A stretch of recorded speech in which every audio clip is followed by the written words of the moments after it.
Hello and welcome back to the Markie channel. How you doing? Not a genuine question, because usually I just ask for your opinions on topics and stuff, and that's quite selfish of me. Let me know how you're doing. You having a great time? Let me know. If I've ruined your day by making a video, then also let me know.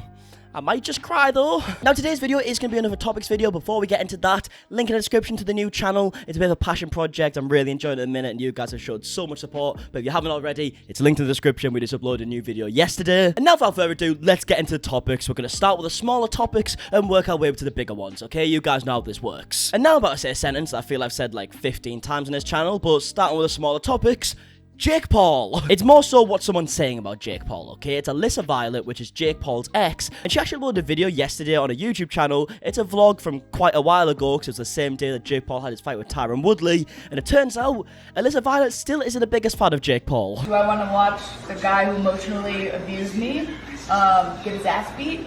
Sure. They didn't even touch gloves. Oh my god. Oh my god. Well, he's lasting longer than he did with me, so. And still undefeated, the Proud.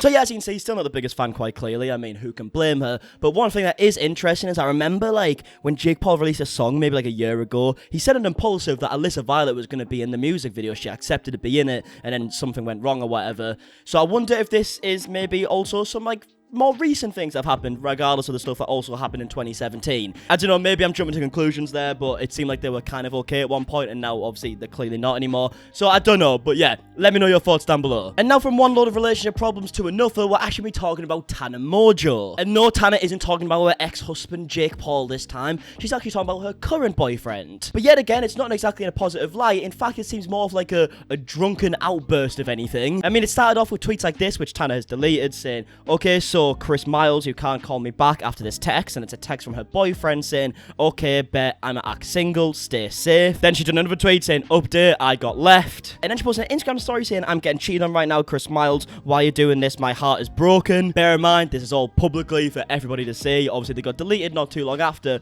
but she did post them up. And there was many more posts like that. I'm just not going to read them all out right now, but it turns out that Tana Mongeau's ex-boyfriend, or I guess current boyfriend, still judging by this picture, Chris Miles, said someone take her phone away when she's drunk at Tana Mongeau, and then there's a picture of Tana Mongeau in the background in bed as well. So yeah, it seems like something private happened. They had some type of argument or whatnot, and Tana decided to post it publicly for everybody to see, and it means that now they've got to kind of like address it and explain what happened, even though realistically we shouldn't have really knew in the first place. But yeah, are you surprised? Let me know your thoughts. And now moving on to the next topic, we're actually going to be talking about Mr. Beast, and Mr. Beast rarely ever gets any criticism, okay? I mean, how could you usually criticize Mr. Beast? He gives money to people who need money. Like, there's not really much you can say. But recently, people actually have found a way, okay? And it's all because Mr. Beast has decided to recreate the Squid Games for a YouTube video. Now, Squid Game, of course, being the Netflix show that pretty much every single person in existence is talking about right now. Which, of course, people's first reactions was that'll be quite fun. Mr. Beast makes some of the best videos on YouTube. He's gonna go all out, and we'll see how this video turns out. But there are the other people who see wrong in Mr. Beast doing this type of video. And it's tweets like this saying Mr. Beast recreating Squid Game after watching the show about rich people making poor people play games for the rich people's entertainment off a cash prize,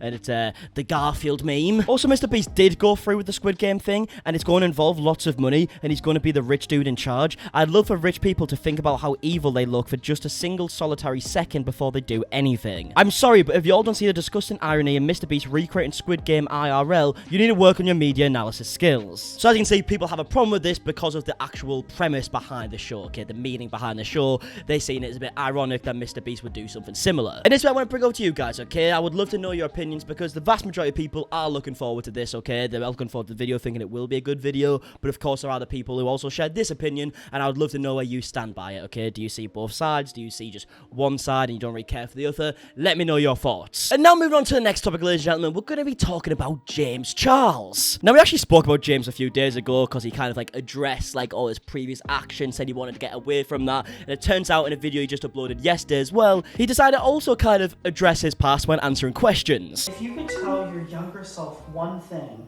what would that thing be? There's a lot of things that I want to tell my younger self. I feel like my biggest thing that I've learned growing up is that, ooh, wow, that's why I don't answer questions while doing my lipstick. I feel like the one lesson that I have really learned while growing up that I wish that I could go back in time and tell my younger self would be, you don't have to act out and be dramatic and start fights and do crazy things for attention and for people to like you.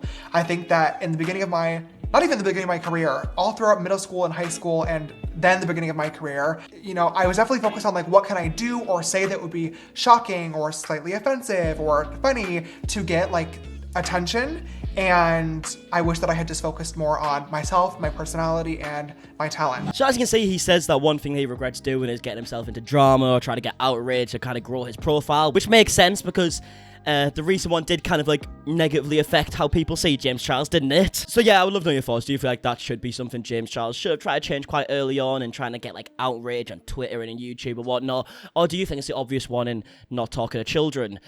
Let me know. And now for the last topic, okay? We're going to be talking about Ethan Klein. Now, Ethan Klein in his podcast recently actually responded to another YouTuber who made a video on him. Now, the only problem is here, some of the criticism that the guy give Ethan doesn't particularly make too much sense to me. H3H3 is pretty well known for not being able to take any sort of Jew jokes at all. Am I supposed to be able to take Jew jokes? No. Yeah, straight away, bit of a strange one. So as you can see, the guy says that Ethan Klein is famous for not being able to take Jew jokes. That is all he's known for. That is his profession, actually. Which, as you can tell kind of by Ethan's reaction, and I feel like most people's reactions would be to that.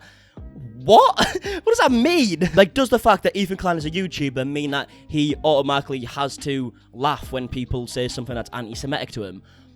Probably not, right? So straight away, it doesn't make that much sense. That you're Well, he greedy, said I'm greedy, so stuff like that. that you have a big nose. That you're, Seriously, that what like are people Jew tried jokes? to oven jokes, like that people tried to exterminate you. Jew jokes are coming from anti-Semitism. But yeah, I mean, I don't know what he means. I'm not supposed to tolerate Jew jokes. And by the way, I don't think I'm like, this is another characterization people have put on me is that like, he can't handle like, I'm pretty cool. I try to be pretty cool. Like, you guys don't understand the amount of anti-Semitism I encounter on a daily basis on the internet. And like, I try to be as cool as possible about it. I mean, we literally got death threats from an actual white national. We got swatted from actual fucking Nazis. So yeah, you can see what Ethan's response to that is. I would love to know your opinions. I feel like for some reason there is going to be a lot of people who go out their way to be like, yeah, he should take these jokes, okay? They're just jokes at the end of the day. But come on. Like, if someone is making the jokes that Ethan just kind of referenced there, giving death threats, swatting them and whatnot, doesn't seem too funny to me, but let me know your thoughts. But yeah, ladies and gentlemen, that is going to be it for the video. Like I said, the new channel is also linked in the description, so if you want to go over to there after this video, that would mean the world. You can see the new videos we've been posting there. Let me know if you enjoy them. I literally sit there and reply to all the comments on that channel, because honestly, I'm so obsessed with it at the minute. Like, it's the most fun I'm having at the minute. So if you want to go over there, let me know what you think. That would mean the world. And yeah, I guess until tomorrow, I'll see you guys in a bit. Alright, goodbye. I'm a teaser, boy, and that's forever till I die. Unbecoming MC, you will see it in my eyes. Every time I drop the mic, I swear I got hypnotized.